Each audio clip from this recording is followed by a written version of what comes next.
Hello traders, it's 8:02 a.m. Chicago time on Thursday, the 4th of February 2021. Thanks for joining. This is episode number 1931. Derivatives trading is not suitable for all investors. Past performance is not necessarily indicative of future results. A little change of format today. Starting today, I'm going to spend a lot less time going over this sort of stuff, the pre-market summary. Take a quick glance at what it shows. The important thing is the conclusion that we have somewhat of a risk-on market. We have mainly allocations to risk this morning. With the Euro Stoxx 50 and the NASDAQ leading. The NASDAQ's up 65 points or 0.49%. The DAX is up 65 or 0.47. Crude is even higher. Crude is pushing towards $56 just on a trend higher and continuing to push. Gold is coming off. Gold is the weakest here, down 1.82%. Silver is down 1.7%. This morning. So that's where we stand. The overnight session at 176,000 is balanced and is on top of where we started yesterday. So not much of a change between today and the prior day. The big news is the Biden administration has laid out a path for a simple majority vote for the $1.9 trillion stimulus. This is what the market's looking for. And of course, the whole thing with GameStop is getting less and less attention every day. I mean, it's kind of playing out the way it's expected. Anyway, you can get this sheet every morning before the open by following twitter.com/conv trading, CONV trading. You'll get it as soon as it comes out. So moving on to what was expected. And I'm not going to go over the calendar events. Everybody has access to a calendar online. There's no point for me, unless it's really significant, to go over calendar events. I want to shorten these videos and focus more on market content,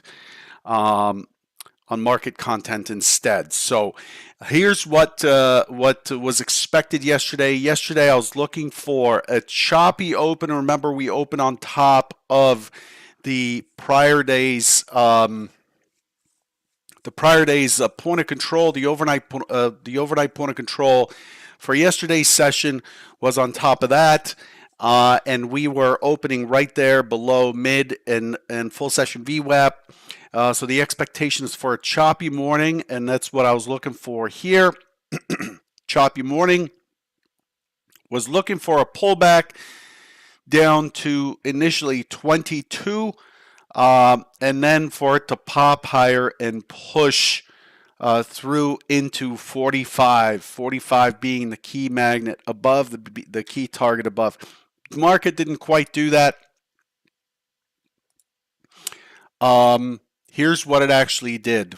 Let's kill these stock zones.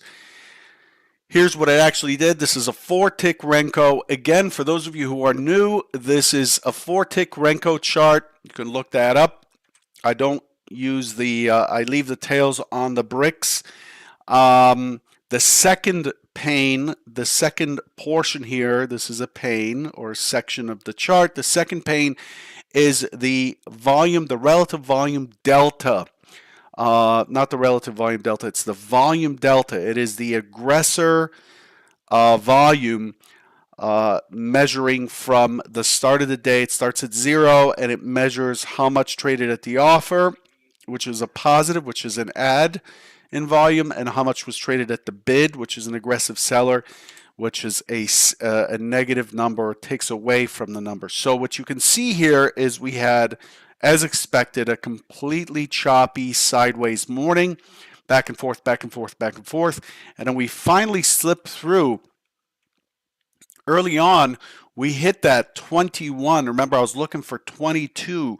22 was the number, and I was really looking for this segment here to push through. We pushed through the opening swing high, and so I was looking for this to pull back mid VWAP, get long, and look for the break of 33, and then start to work itself towards that 45 for scenario 1, and no cigar on that.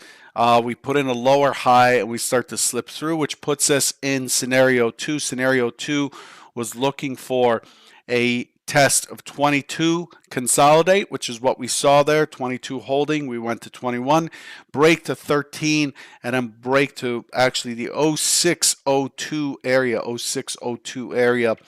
And that's basically what happened here. We went to 0775, couldn't quite get to 06, and then from there it's back to mid VWAP, consolidate, and then break the consolidation to the upside on a high rotation, and then through the other side, giving us a neutral up day,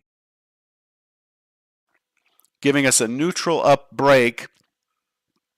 So this is a market that has tested below the initial balance. We have range extension down, comes all the way through the middle, and then breaks the other side. This is bullish behavior under normal circumstances, being the second break being to the upside. But at the end of the day, it finished neutral normal, meaning it finished inside of the initial balance. The definition of neutral is a market that has broken both the initial balance high and low. The initial balance is the first hour's high and low from when the cash session opens. The bottom chart, the bottom pane here is rotations. These are basically measurements from the swing low to the swing high, and it'll continue adding to this number unless we have a pullback of 12 ticks or more. As soon as we have a pullback 12 ticks or more, it considers that a new rotation and starts measuring that. And you can see early on up, up, up versus the down rotations. And then the down rotations take over, and those get smaller and smaller and smaller, and then the up rotations become bigger, and so on and so forth. What's interesting is right as we closed the gap, which was at 40, the gap from the 27th, which was at 40, sellers came right in. You can see the delta dropping pretty dramatically with this fall. Yesterday was really a rest day, a choppy day after a trend, after a gap and go trend up day. Remember, Tuesday was a gap and go. We left a big gap below and we trended up. And yesterday was expected to be a rest day. And these are the scenarios for rest days. It's just kind of looking for the market to kind of gyrate on itself and sit sideways.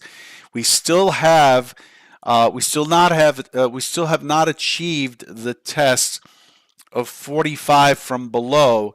But what you see here is a market that has pushed up, consolidated, and held, and then overnight continue with that consolidation. Yesterday, it gave up the 22, went down to the 08, 0775, really went down to the 0775, and what it do? It went straight back up and pushed the high, and it finished above the 22. We closed yesterday at 31.75. This is quite bullish. The configuration here is quite bullish. Overnight, what does it do? It drops below that 22 again, tests down to 11 and a quarter, comes right back, and here we are at the overnight point of control. Overnight point of control. Yesterday's point of control is a little bit lower, but then we move the overnight point of control higher, all within this 38.30 range, and this becomes the big area to fight in. So this to me looks like a market that is just waiting for an excuse to squeeze shorts. We have not had a good pileup of shorts here yet, although we're building one, and you could see that based on this, if I took everything that has taken place after the rally, you could see that we have quite a high kurtosis on this profile. This is a very well wound up profile with a point of control of 38.30. The overnight point of control is at 38.30. This all makes sense. And so we need to watch for an acceleration and a breakaway, and you do not want to fade that acceleration and breakaway, especially if it's to the upside. So again, the target remains above at 45, and so I'm still going to lean on that side, lean towards a test of 45. I expect it to present pretty decent resistance on a first test. But at the end of the day, if you look at the big picture here, this is the daily composite chart. We always refer back to see what the big picture is. The fact is, we made this low, and then we started to make higher lows, higher highs, higher lows, higher highs, and we built this really fat profile here, and we still haven't tested the fat profile above. So we've built a nice little balance area here with pretty good volume. We do have some structural issues, and I want to point these out.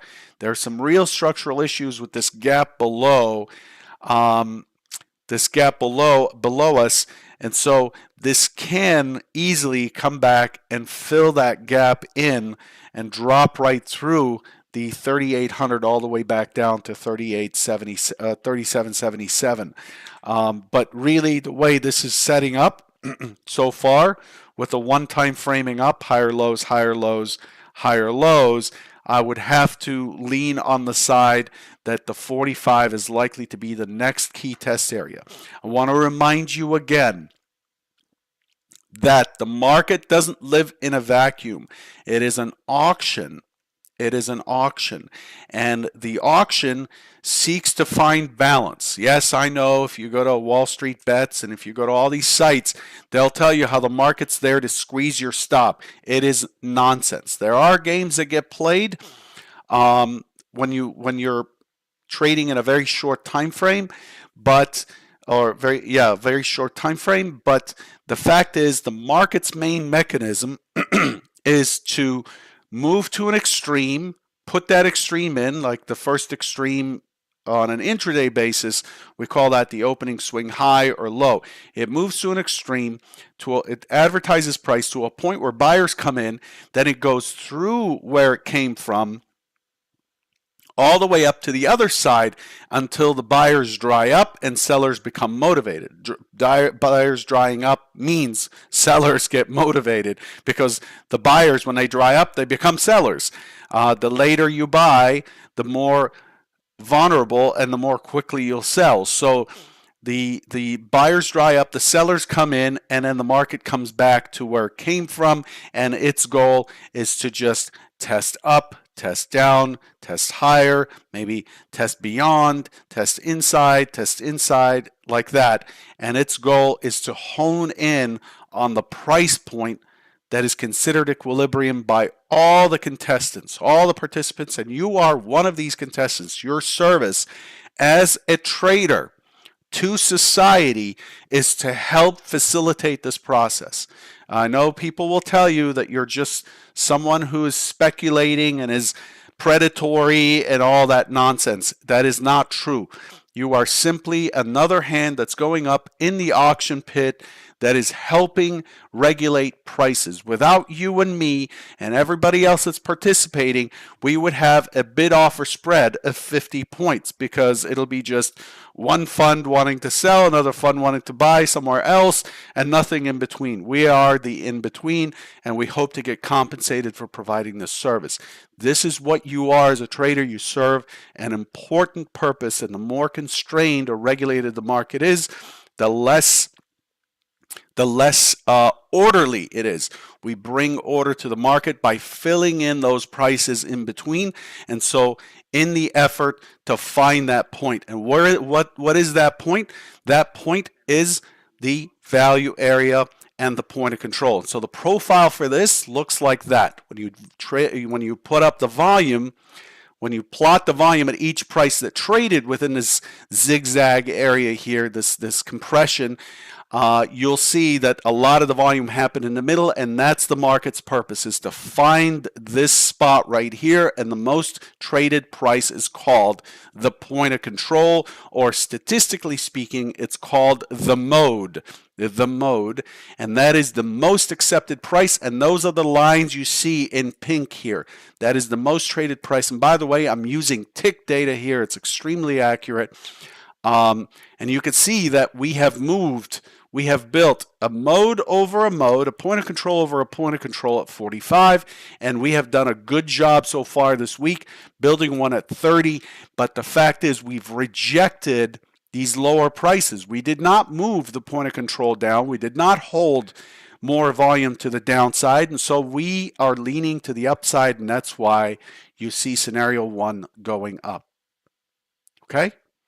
So that's a quick crash course on what we're doing here and what the auction's purpose is. And it doesn't matter if you're plotting the price of houses or cars or widgets or GME stock or Apple or whatever. It's all the same process. It's all the same process. Don't let them make you think that you don't have a purpose here and you're just picking at carcasses. You're not. You are putting up your money and creating risk for yourself for the opportunity to participate in that process called the auction. Okay, so let's move on to what's expected for today.